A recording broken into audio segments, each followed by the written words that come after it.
नमस्कार दोस्तों फास्फोरस स्वास्थ्य के लिए बहुत ही आवश्यक पोषक तत्व है। फास्फोरस के कई लाभ हैं जैसे कि हड्डियां बनाना, पाचन तंत्र में सुधार, प्रोटीन बनाना और हार्मोनल संतुलन। तो इस वीडियो में फास्फोरस के महत्व के बारे में हम विस्तार से जानेंगे और साथ ही ये भी जानेंगे कि फास्फोरस क्या होता है, इसके प्रकार, इसके फायदे, इसकी अधिकता से क्या क्या नुकसान होते हैं और इसके स्रोत क्या होते हैं। तो दोस्तों सबसे पहले तो हम यही जानेंगे कि फास्फोरस क्या होता है। तो दोस्तों फास्फोरस हड्डियों के लिए बेहद महत्वपूर्ण होता है। फास्फोरस की पर्याप्त मात्रा के बिना शरीर का सामान्य रूप से काम करना असंभव होता है। मानव शरीर में फास्फोरस सबसे ज़्यादा पाए जाने वाले खनिजों में है और हड्डियों के स्वस्थ रहने के लिए कैल्शियम के बाद फास्फोरस महत्वपूर्ण तत्व माना जाता है। दिमाग, गुर्दे, दिल और रक्त वगैरह शारीरिक अंगों के सुचारू रूप से कार्य के लिए फास्फोरस आवश्यक होता है और आपको रोज़ाना फास्फोरस युक्त आहार लेना चाहिए। खासकर बच्चों के स्वास्थ्य के लिए ये ज़रूरी होता है क्योंकि बचपन में शरीर का सबसे ज़्यादा विकास होता है। और अब हम दोस्तों जानेंगे कि फास्फोरस के स्रोत क्या होते हैं। तो दोस्तों फास्फोरस को आप खाद्य पदार्थों से ग्रहण कर सकते हैं। जिन भारतीय आहार से आप फास्फोरस को ले सकते हैं उनमें सबसे पहला है सोयाबीन। दोस्तों सोयाबीन फास्फोरस और प्रोटीन का एक अच्छा स्रोत है। इसके साथ ही इसमें विटामिन बी भी प्रचुर मात्रा में पाया जाता है। सोयाबीन में पाए जाने वाले तत्व रजोनिवृत्ति के लक्षण को कम करने में सक्षम होते हैं। अगर आप थायराइड से ग्रसित हैं तो आपको सोयाबीन खाने से बचना चाहिए क्योंकि ये थायराइड में आपके लिए समस्या उत्पन्न कर सकता है।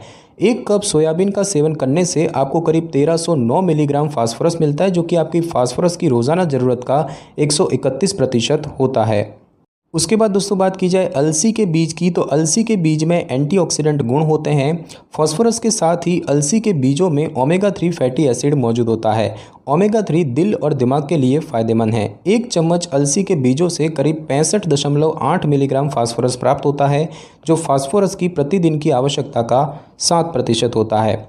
उसके बाद दोस्तों बात की जाए दाल की, तो दालों में फास्फोरस के अलावा उच्च मात्रा में प्रोटीन, फाइबर, पोटेशियम और फोलेट पाया जाता है और ये सभी तत्व आपको और आपके दिल को स्वस्थ रखने का काम करते हैं। फोलेट गर्भवती महिलाओं के लिए भी काफ़ी महत्वपूर्ण होता है। एक कप दाल का सेवन करने से आपको करीब 886 मिलीग्राम फास्फोरस मिलता है जो आपकी दैनिक ज़रूरत का 87% होता है। उसके बाद दोस्तों बात की जाए ओट्स की, तो स्वस्थ रहने के लिए आप ओट्स का सेवन कर सकते हैं और इससे दस्त की समस्या को दूर करने में मदद मिलती है और इसके साथ ही ओट्स से ब्लड प्रेशर और शुगर का स्तर नियंत्रित रहता है। ये त्वचा के लिए भी जरूरी माना जाता है। एक कप ओट्स का सेवन करने से करीब 816 मिलीग्राम फास्फोरस मिलता है और ये फास्फोरस की रोज़ाना ज़रूरत का 82% हिस्सा पूरा करती है। उसके बाद दोस्तों बात की जाए राई की, तो राई लगभग हर घर में होती है। राई का प्रयोग कई व्यंजनों में किया जाता है और इसमें फास्फोरस के अलावा मैग्नीशियम और आयरन होता है जो थकान को दूर करने में सहायक होता है। इसके अलावा राई में मौजूद जिंक प्रतिरक्षा तंत्र को मजबूत करता है। एक कप राई से करीब 632 मिलीग्राम फास्फोरस ग्रहण किया जा सकता है और ये फास्फोरस की दैनिक आवश्यकता का 63% भाग होता है। उसके बाद दोस्तों बात की जाए मूंगफली की, तो मूंगफली में कई तरह के पोषक तत्व होते हैं और ये न सिर्फ सस्ती होती है बल्कि दिल के स्वास्थ्य के लिए भी काफ़ी उपयोगी होती है। एक कप मूंगफली से करीब 523 मिलीग्राम फास्फोरस मिलता है जो रोज़ाना ज़रूरत का करीब 52% हिस्सा पूरा करता है। उसके बाद दोस्तों बात की जाए अंडे की, तो अंडे में फास्फोरस के साथ ही विटामिन B2, प्रोटीन और अन्य पोषक तत्व होते हैं और ये सभी पोषक तत्व शरीर की कार्य प्रणाली के लिए आवश्यक होते हैं। एक अंडे के सेवन से आपको करीब 84 मिलीग्राम फास्फोरस प्राप्त होता है और ये आपकी दैनिक आवश्यकता का 8% हिस्सा होता है।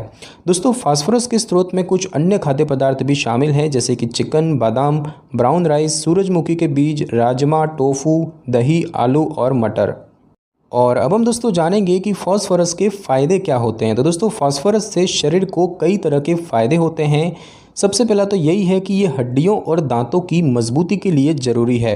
फास्फोरस शरीर के विकास के लिए महत्वपूर्ण होता है और साथ ही साथ ये हड्डियों और दांतों के रख रखाव में भी अहम भूमिका निभाता है।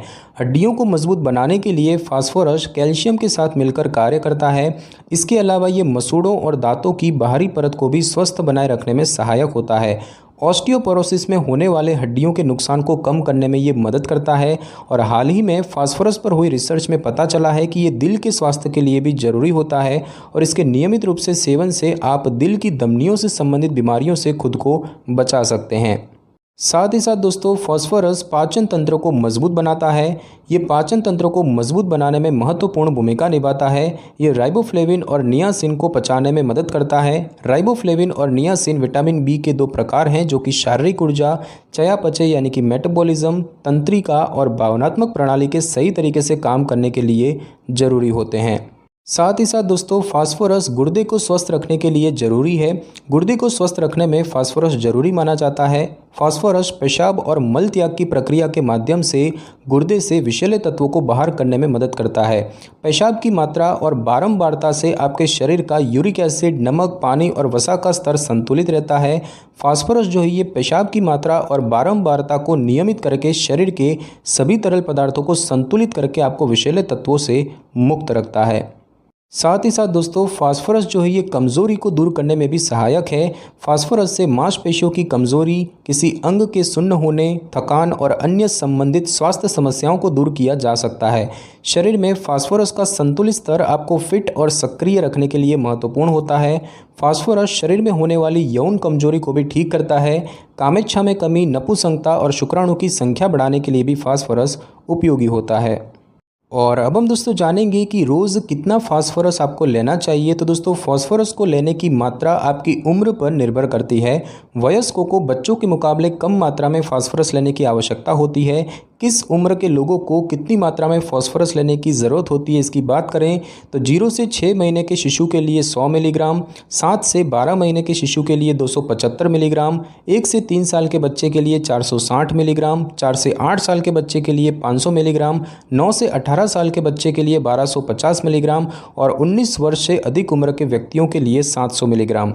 फास्फोरस कम मात्रा में लेने से आपको कई तरह की मुश्किलों का सामना करना पड़ सकता है। तो दोस्तों बात की जाए कि फास्फोरस की कमी होने के क्या क्या कारण होते हैं। तो दोस्तों रक्त में फास्फोरस के स्तर का कम होना हाइपोफॉस्फेटेमिया कहा जाता है। ये दो स्थिति के कारण होता है। पहली स्थिति में फास्फोरस तुरंत कम हो जाता है, जबकि दूसरी स्थिति में ये लंबे समय तक धीरे धीरे कम होता है और निरंतर बना रहता है।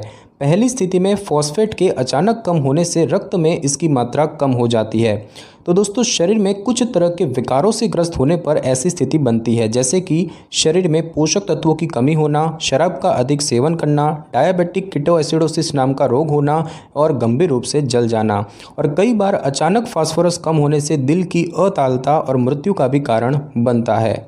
दोस्तों दीर्घकालिक हाइपोफॉस्फेटेमिया में फॉस्फेट का स्तर धीरे धीरे करके कम होता चला जाता है।